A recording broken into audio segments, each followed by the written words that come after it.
The Thanksgiving dinner table went silent when I made the announcement. November 23, 2012. 6:47 p.m. I'm dropping out of college, I said, setting down my fork. My mother's hand froze halfway to her mouth. My father put down his wine glass with a sharp clink. My sister Jennifer stared at me like I'd just announced I was joining a cult. You're what? My father said. Dropping out. I'm leaving Northwestern at the end of the semester. Rachel, my mother said carefully, is this a joke? No joke. I've already submitted the paperwork. But you're a sophomore, Jennifer said. You're halfway through. Why would you? Because I hate it. The words came out more forcefully than I'd intended. I hate my major. I hate my classes. I'm miserable and I'm wasting your money. What you're wasting, my father said, his voice rising, is your future. Do you have any idea how competitive it is to get into Northwestern? How many people would kill for your opportunity? Then they can have it. Rachel, be reasonable, my mother pleaded. Every college student feels overwhelmed sometimes. That doesn't mean you quit. I'm not quitting. I'm choosing a different path. What path? Jennifer demanded. Dropping out to do what? Work at Starbucks? Live in our basement. I'm moving to New York. I have a job lined up as an editorial assistant at a publishing house. An editorial assistant? My father laughed, but there was no humor in it. That's a glorified secretary position. Rachel, you're throwing away a Northwestern degree for an entry-level job that pays maybe $30,000 a year. It's a start. It's a disaster, he interrupted. Your sister graduated from Yale, went to law school, is now working at a top firm in Chicago. That's what success looks like. Not this. Jennifer leaned back in her chair, arms crossed. I worked my ass off to build a career. I did everything right. And you're just going to throw away your education because you're miserable? That's pathetic. Jennifer, my mother said weakly. No, Mom. Someone needs to say it. Rachel has always taken the easy way out. High school was too hard, so she went to community college first. Now university is too hard, so she's dropping out. When are you going to grow up and finish something? I did finish community college. With a 3.2 GPA, she said. Barely. And you only got into Northwestern because you wrote some sob story essay about being a late bloomer. That stung because it was partially true. My path hadn't been traditional. I'd struggled in high school, gone to community college, then transferred to Northwestern. I'd been proud of that journey. My family had been tolerant of it. This is a mistake, my father said firmly. A huge mistake. And I won't support it financially. I'm not asking you to. Good. Because you'll get nothing from us. No money for rent, no money for food, nothing. You want to make adult decisions? Fine. Face adult consequences. Harold, my mother said, that seems harsh. She needs to learn, Patricia. She can't just drift through life expecting us to catch her every time she fails. I'm not failing, I said, my voice shaking. I'm making a choice. A bad choice, Jennifer said. You're 20 years old with no degree, no real skills, moving to one of the most expensive cities in the world for a job that probably pays minimum wage. You know what we call that? Failure. I stood up from the table. I should go. Rachel, wait, my mother started. I didn't wait. I grabbed my coat and walked out into the cold Chicago night. I moved to New York 3 weeks later with $1,800 in savings and a suitcase full of clothes. The publishing job was exactly as bad as my father had predicted. Editorial assistant at Hartley & Sons Publishing. A small, prestigious house specializing in literary fiction. I made $28,000 a year, worked 60-hour weeks, and my primary responsibilities were filing coffee runs and reading slush pile manuscripts that would never get published. My apartment in Brooklyn was 280 square feet. The shower was in the kitchen. I could hear my neighbors' every conversation through the paper-thin walls. I ate ramen noodles for dinner 4 nights a week. My family barely spoke to me. My mother called once a month with updates I didn't ask for. Jennifer got engaged. Jennifer made partner track. Jennifer bought a condo. Your sister's doing so well, my mother would say. We're so proud of her. The implication was clear. Unlike you. Jennifer called exactly once in those first 6 months. I heard you're living in some shoebox in Brooklyn, she said. Mom's worried about you. I'm fine. Are you? Because from where I'm sitting, it looks like you made a huge mistake and you're too proud to admit it. I'm happy, Jennifer. You're 20 years old making less than minimum wage when you calculate your hours. That's not happiness. That's delusion. She paused. Look, it's not too late. You could re-enroll. Go back to school. Get your degree. Stop embarrassing the family. Embarrassing the family? Yes, Rachel. Embarrassing us. Do you know what I tell people when they ask about you? I have to say my sister dropped out of college to work in publishing. Do you know how that sounds? Like I'm following my passion? Like you're a failure. Like our family couldn't produce two successful children. She hung up before I could respond. That was the last real conversation we had for 12 years. But I wasn't failing. Not really. The publishing job was brutal, but I was learning. How books were acquired, edited, marketed. How the industry worked. I read manuscripts until my eyes hurt, learning what made good writing, what made compelling stories. After 2 years, I was promoted to assistant editor. After 4 years, associate editor. After 6 years, senior editor. I developed a reputation for discovering new talent. 3 of my authors won major literary awards. 2 hit the New York Times bestseller list. But more importantly, I'd found my real passion, helping young writers develop their craft.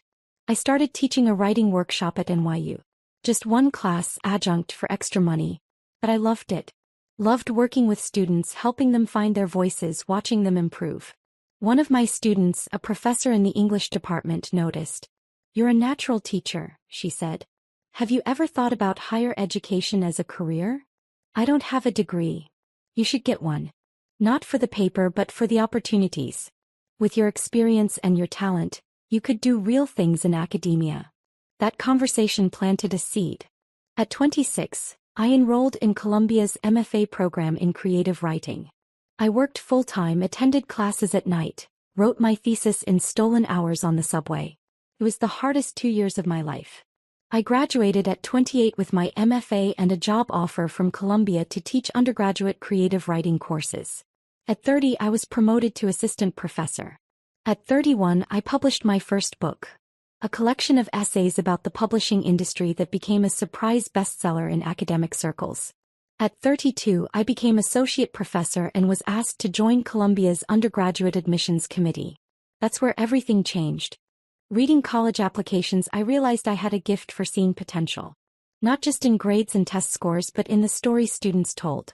In the struggles they'd overcome. In the unique perspectives they brought. I could see the students who would thrive at Columbia. The ones who'd contribute something meaningful. The ones who just needed someone to believe in them. Like me all those years ago. When Yale reached out about their dean of admissions position, I almost didn't apply. You should do it, my department chair said. You're made for this. And Yale is, well, it's Yale. I applied. 6 interviews later, they offered me the position. Dean of Undergraduate Admissions at Yale University. At 32 years old, I was one of the youngest deans in the Ivy League. The irony wasn't lost on me. The college dropout was now deciding who got into one of the world's most prestigious universities. I moved to New Haven in August 2024. My mother called to congratulate me, the first time she'd called in 3 years. Dean at Yale, she said. That's wonderful, Rachel. Your father will be so proud. Will he? Silence. He's trying. He asks about you. Does Jennifer? More silence. Your sister's very busy. She has Amanda now, you know. She's 16. Such a bright girl. Amanda. My niece. I'd seen her exactly 3 times. Once as a baby, once at age 5, once at age 10. Jennifer had made it clear I wasn't welcome in her daughter's life. I'm sure she is, I said. Maybe now that you're doing well you could reconnect? With Jennifer? With all of us? Maybe, I said, knowing I wouldn't. The application reading season started in November. We received 52,000 applications for 1,550 spots. Every application got read by at least 2 admissions officers. As dean, I personally reviewed thousands of them, including all the borderline cases and special circumstances. It was grueling work.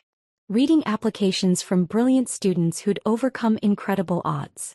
Students who'd started nonprofits, conducted research, won international competitions. Students who'd survived poverty, violence, loss. Most of them we'd have to reject. That was the hardest part. I was in my office on a Friday evening in January 2025, reviewing a stack of applications from the Chicago area. My eyes were tired. I was on my fourth coffee of the day. Then I saw the name.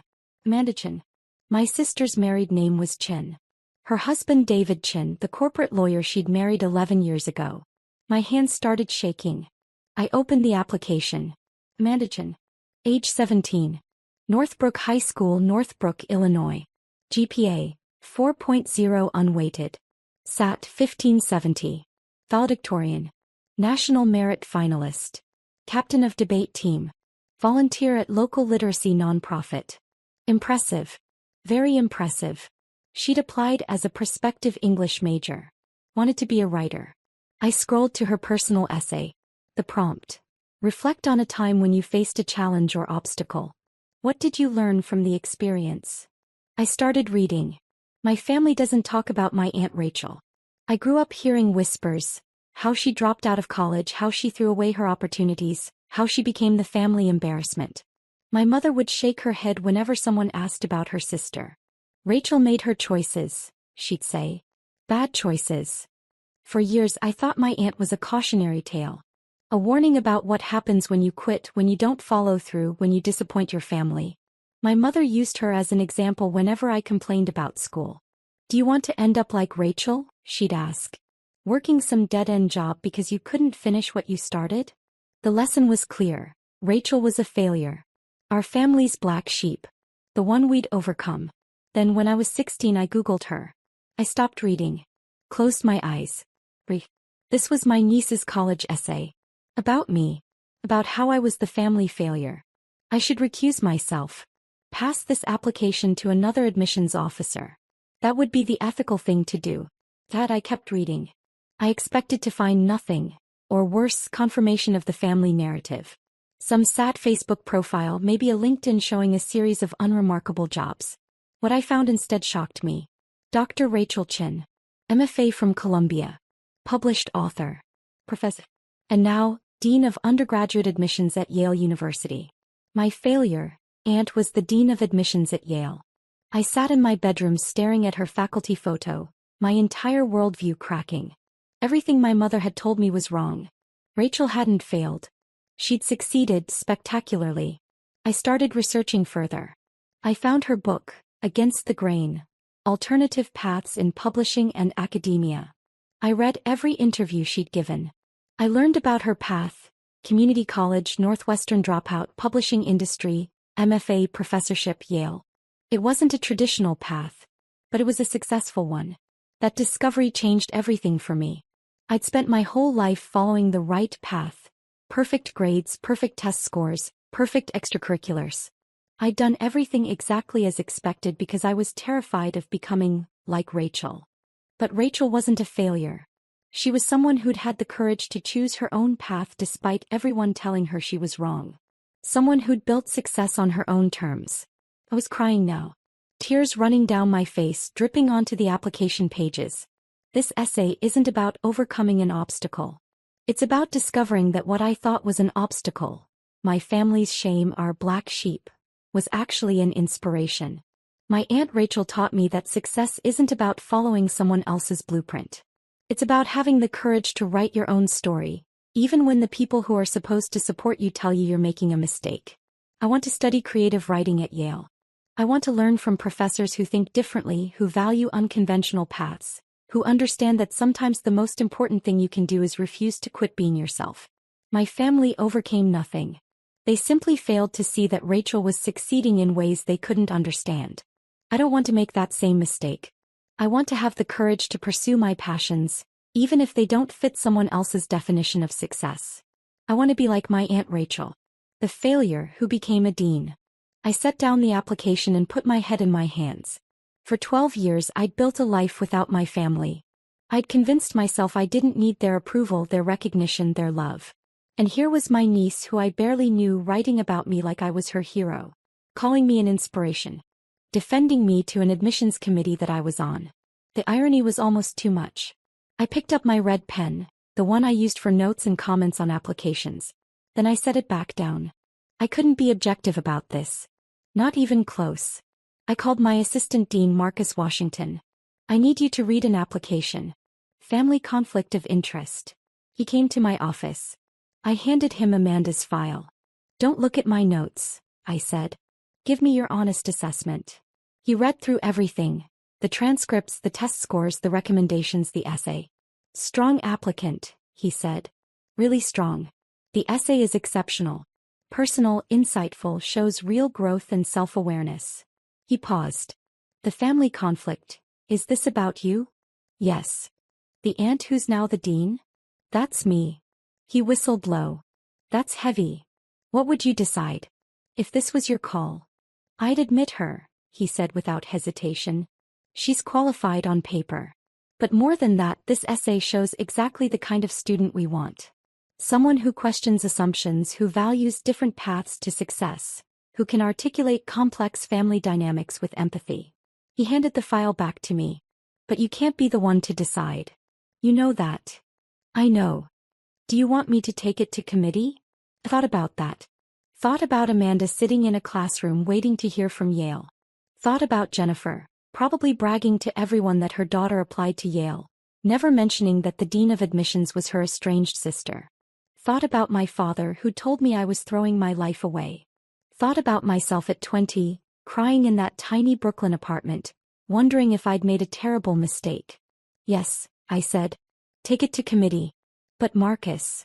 Yeah. Don't tell them about the family connection.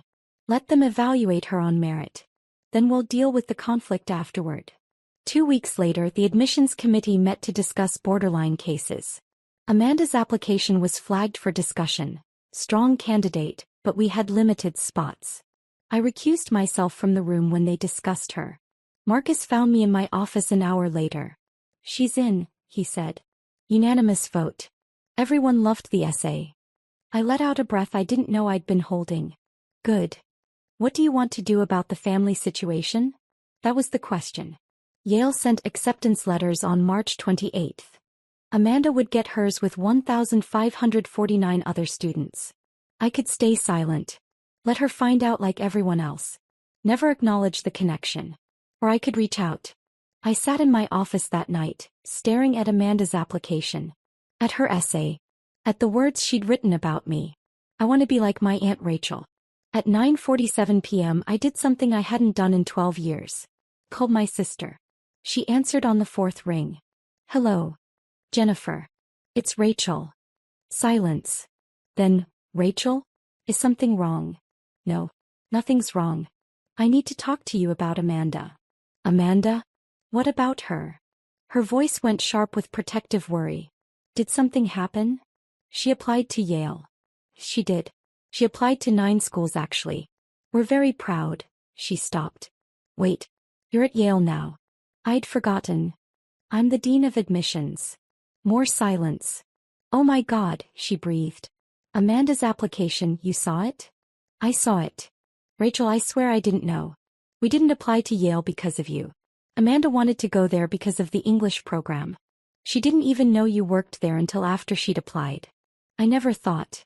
Jennifer, I interrupted. Have you read her essay? What? Well, she wouldn't let anyone read it. She said it was personal. You should read it. Why? What did she write about? Me. Silence. She wrote about me being the family failure, I continued. About how you used me as a cautionary tale. About how she Googled me and discovered I wasn't actually a failure. Rachel, I'm not calling to fight. I'm calling because Amanda got in. What? She was accepted to Yale. Unanimous vote from the admissions committee. She's an exceptional candidate. I could hear Jennifer crying on the other end of the line. She got into Yale, she whispered. Oh my God. Rachel, thank you. Don't thank me. I recused myself from the decision. She got in on merit. But there's something you need to know. What? Your daughter thinks I'm an inspiration. She wrote a beautiful essay about having the courage to follow her own path. About not being afraid to be different. I paused. Jennifer, for 12 years you've told her I was a failure. And despite that, or maybe because of it, she's learned one of the most important lessons anyone can learn. That success looks different for everyone. I was wrong, Jennifer said, her voice breaking. Rachel, I was so wrong. About everything. About you dropping out, about your choices, about... She stopped. I was jealous. What? I was jealous. You had the courage to walk away from something that wasn't working. To choose your own path. I've spent my entire life doing what everyone expected. Getting the grades, getting the degree, getting the job, getting married, having the baby. And I'm miserable. I'd never heard my sister talk like this. I'm a partner at a law firm I hate, she continued. I work 80 hours a week on cases I don't care about. My marriage is barely surviving. And my daughter barely knows me because I'm never home. She laughed bitterly. You were the smart one, Rachel. You figured out what you wanted and you went after it. I just did what I was told. And now my 17-year-old daughter sees you as the role model instead of me. Jennifer. No, it's true. And it should be true. You built something meaningful. You helped students find their paths. You changed your niece's life without even knowing her. Her voice dropped to a whisper. I'm sorry. For everything I said. For calling you a failure. For cutting you out of Amanda's life. You were never the family embarrassment. I was just too blind to see it. I was crying again. Do you think, Jennifer asked hesitantly, do you think maybe Amanda could meet you? Before she makes her college decision? I think it would mean a lot to her. I'd like that. And maybe we could talk? More than this call? Try to rebuild something. Maybe, I said. It'll take time. I know. But Rachel, I'm proud of you. I should have said that 12 years ago. I'm saying it now. I'm proud of you. We talked for another hour. About her marriage, her job, her life. About my work, my path, the choices I'd made. It wasn't forgiveness. Not yet. But it was a start. 3 weeks later, Amanda visited Yale on an admitted student's day. I'd arranged to meet her for coffee at a cafe near campus. I got there early, nervous in a way I hadn't been since my own college admissions interviews. She walked in at 2 p.m. exactly. Tall, with Jennifer's features but something else in her expression. Something thoughtful. Curious. She saw me and stopped. Aunt Rachel. Amanda. Hi. We sat down with our coffees, the initial awkwardness thick between us. So, she finally said. You read my essay. I did. I'm sorry if it was awkward. I didn't know you were the dean when I wrote it. I needed to write about something that mattered. Don't apologize. It was a beautiful essay. Honest and insightful. She looked down at her coffee. My mom told me what she used to say about you. About you being a failure. She did. Yeah. She cried while she told me. That she was wrong. That she'd been jealous. Amanda looked up at me. Is it true? That you dropped out of Northwestern? It's true. And worked in publishing for almost no money? Also true. And got your MFA while working full-time? True. And now you're a dean at Yale. I smiled. Unfortunately true. She laughed. That's the coolest story I've ever heard. It's not that cool. It was mostly just hard work and stubbornness. No, she said seriously. It's cool because you chose it. You didn't let anyone tell you what success should look like. You figured it out yourself. We talked for 2 hours. About writing, about college, about her fears and ambitions. She wanted to be a writer but was terrified of not being practical. My mom wants me to major in economics, she said. Have a backup plan. What do you want to major in? English.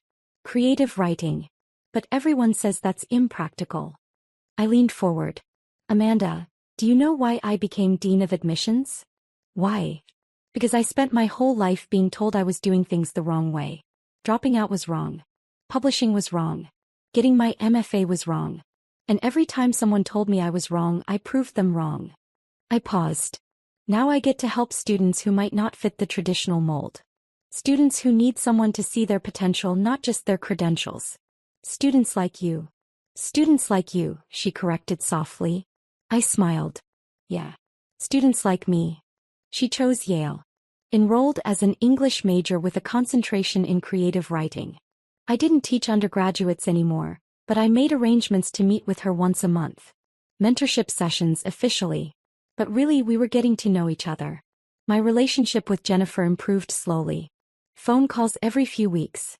Then every week. She started divorce proceedings that summer. I'd rather be a single mom than stay in a loveless marriage, she told me. She cut back her hours at the firm. Started actually parenting Amanda instead of just providing for her.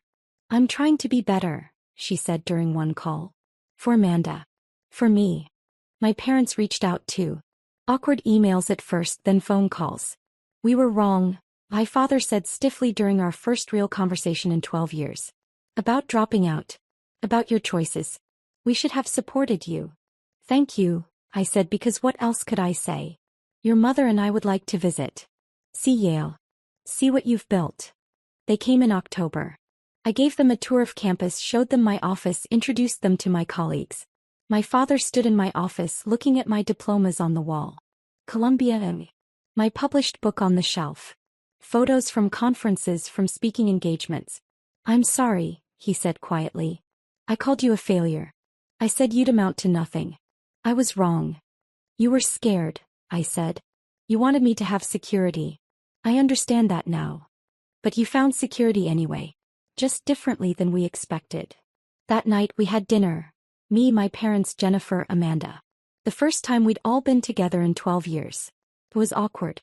There were silences, moments of tension. But there was also laughter. Stories. Amanda telling embarrassing college freshman stories that made everyone smile. At one point Amanda leaned over to me. Thank you, she whispered. For what? For being you. For showing me it's okay to be different. I squeezed her hand. Later, walking back to my apartment, my phone rang. Unknown number. Dr. Chin? This is Sarah Martinez. I'm a high school senior in Arizona. My counselor gave me your email, but I wanted to call. Hey, what can I help you with? I read your book. Against the Grain. My counselor gave it to me because I'm thinking about dropping out of my dual enrollment program. Everyone says I'm making a mistake. I smiled, remembering another phone call, another student 12 years ago. Tell me about it, I said. We talked for 45 minutes. About her situation, her goals, her fears. So what do I do? She finally asked. I can't tell you what to do, I said. But I can tell you this. The traditional path works for a lot of people. But it's not the only path. If you have a clear vision and you're willing to work hard, there are other ways to succeed. Did you regret it? Dropping out? I thought about that. About the tiny Brooklyn apartment. The ramen noodles. The family rejection. The years of struggle. Not for a second, I said. After we hung up, I sat on my couch thinking about that Thanksgiving dinner 12 years ago. About walking out into the cold Chicago night, terrified and alone. About being called a failure by the people who were supposed to love me. About building a life anyway. My phone buzzed. A text from Amanda. Thanks for dinner. Love you, Aunt Rachel, red heart. I stared at those words. Love you. When was the last time a family member had said that to me? I typed back. Love you too, kiddo. The next morning I was back in my office reading applications. Another year, another 50,000 plus students hoping for one of our 1,550 spots. I read each application carefully. Looking for the straight A students, yes. But also looking for the unconventional ones. The ones who'd struggled. The ones who'd taken different paths. The ones who reminded me of myself. Because the truth was, I understood them in a way most admissions officers couldn't. I knew what it felt like to be told you were doing everything wrong. I knew what it took to prove everyone wrong. And I knew that sometimes the students who looked like failures on paper were actually the ones who'd changed the world. I picked up one application. A student who'd started at community college, transferred twice, had a 3.4 GPA but exceptional letters of recommendation and a powerful essay about overcoming homelessness. Most admissions committees would reject this student immediately. The GPA was too low. The path was too unconventional. But I saw something else. I saw resilience. Determination. Someone who'd succeeded despite impossible odds. I picked up my red pen and wrote at the top of the application, strong admit. Committee review recommended. That student would probably get in. Not because of their grades, but because I knew something most people didn't. Success isn't about following the right path. It's about having the courage to walk your own path, even when everyone tells you you're wrong. Even when your own family calls you a failure. Especially then. I thought about Amanda's essay. About the line that had made me cry. My family overcame nothing. They simply failed to see that Rachel was succeeding in ways they couldn't understand. For 12 years I'd thought my family's rejection had broken something in me. But maybe it had actually freed me. Freed me to build the life I wanted, not the life they expected. Freed me to define success on my own terms. Freed me to become the person who could help other students do the same. The college dropout who became a dean. The family failure who changed lives. I smiled and reached for the next application.